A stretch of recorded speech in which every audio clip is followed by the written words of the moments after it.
If a picture speaks 1,000 words, then the video you're about to see, uncovered in an exclusive Nightline investigation, tells a long and dark story. A member of a royal family abusing his power in a violent and despicable way. And for now, this real-life tale ends without a resolution. Our chief investigative correspondent, Brian Ross, has the report. Brian? Terry, allegations of torture are difficult to prove, but in this case, there's a video. A gruesomely detailed video made on the orders of the torturer himself, a member of the royal family of one of America's closest allies, the United Arab Emirates, the UAE. A reminder, what you are about to see is extremely violent and disturbing. The videos produced by the UAE Tourism Authority tell of a simple desert people who have turned their oil-rich country into a bustling center of commerce, all ruled by a benevolent royal family. But this video, smuggled out of the UAE, tells a much different story about the royal family and its failure to take action against one of its own, caught on tape in what can only be described as sadistic torture. Just the first few seconds of the 45-minute tape are damning enough, and it gets worse. With the help of a man in a police uniform, the victim has his legs tied and then is forced to the ground, held down by the officer, as sand is shoved into the victim's mouth by what the UAE government now acknowledges to ABC News is one of the country's 22 royal sheikhs. Sheikh Isa, the brother of the crown prince, punishing a grain dealer he thought had cheated him. "You donkey, you dog," the sheikh screams. That's the sheikh. Right there. No doubt about it. No doubt. Houston businessman Bassam Nabrousi smuggled the graphic scenes out of the country. Really, to make my case that this man is capable of doing what I say he can do. That's the proof. Nabrousi worked for and with Sheikh Isa for more than a dozen years. The sheikh is not part of the UAE government, but when he came to Houston for weeks at a time, he stayed in the presidential suite at the Four Seasons Hotel and often had a police motorcade.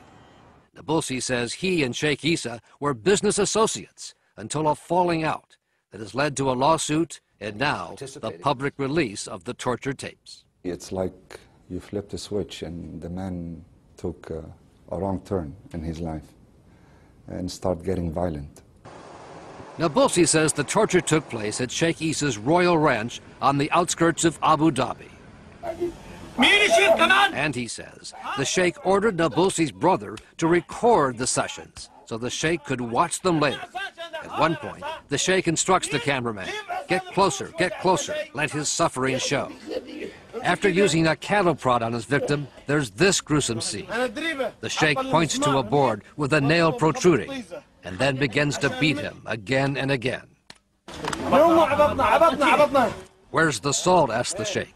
Salt poured into the wounds, in the middle of the desert at night, tortured by a member of the royal family, held down by men in uniform, over a missing load of grain worth about $5,000. There are worse scenes so horrific we can't show them on television.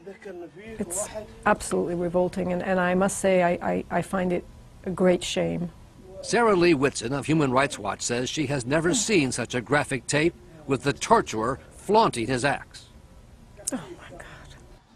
And most troubling, she says, the role of uniformed officers in carrying out the torture session. They're acting under the color of law, and they represent the government.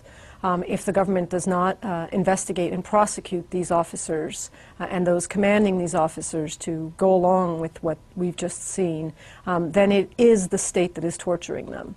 But in a statement to ABC News, the UAE Minister of Interior, Sheikh Isa's brother, says a government review concluded that all rules, policies, and procedures were followed correctly by the police department.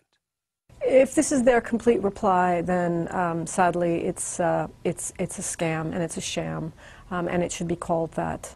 Sheikh Isa's one-time business associate, Nabrousi, now back in Houston, says he too was tortured by the police after his falling out with Isa and his refusal to turn over the torture tapes he had been keeping for the sheikh. When I said I destroyed them, he said, "Did the sheikh watch you destroy them?" And I said, "No." he says, well, we have a problem. In his lawsuit, Nabulsi says he was arrested on trumped-up charges, confined to a small cell for 3 months at the El Wathba prison. They would stick a finger up his anus and say, "This is from Sheikh Issa, are you going to give us the tapes?" They would keep him from sleeping, deny him his medications, tell him that they were going to rape his wife, kill his child, made him pose naked while they took pictures. In its statement, the UAE says Nabulsi, quote, was in no way mistreated during his incarceration. There's no record the U.S. government ever protested Nabulsi's treatment to the UAE, even during the state visit last year by Sheikh Issa's brother, the Crown Prince, to President Bush at Camp David. This is awful. This is terrible. We showed the tape to Congressman James McGovern, co-chairman of the House Human Rights Commission. He says the U.S. government must get involved.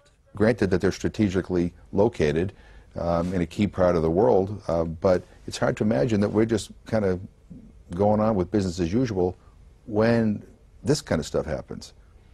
And my guess, this is just the tip of the iceberg. After first being accused of trafficking narcotics, Nabulsi was convicted by a UAE court of illegal possession of medicine prescribed by his doctor in the U.S.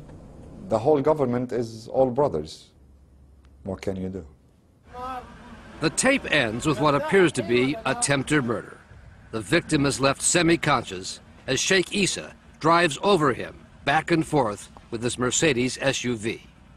Incredibly, Nabulsi says the grain dealer survived, but spent months in the hospital recovering from internal injuries. To date, there has been no police action taken against Sheikh Issa, whose brother, the chief of police, opened and then closed an official investigation. This is something that the UAE government must act on immediately in order to salvage its reputation of a country with any semblance of law and order and fairness and justice. In a statement today, the State Department said only that it urges all governments to fully investigate allegations of criminal acts. Nabulsi says he showed the tape to an official at the U.S. Embassy in Abu Dhabi the day before he was arrested.